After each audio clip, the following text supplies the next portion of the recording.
കാത്തിരുന്ന് കനവുകൾ കോർത്തെടുത്ത് പുടമുറി കാത്തിരിക്കും നാടൻ പെണ്ണായി. അഴകെ ചങ്കുലക്കണ ചോദ്യം ഇതെന്റെ, തീയരിക്കണോ രാധിയുമെന്റെ.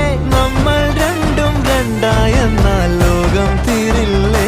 ചിയോദിക്കാവിലെത്തി വിളക്കു കൊളുത്തി നാടറിഞ്ഞൊരു താലിയും കെട്ടി കയ്യിൽ കൈയും കോർത്തും കൊണ്ടേ കൂടെ കൂട്ടും ഞാൻ.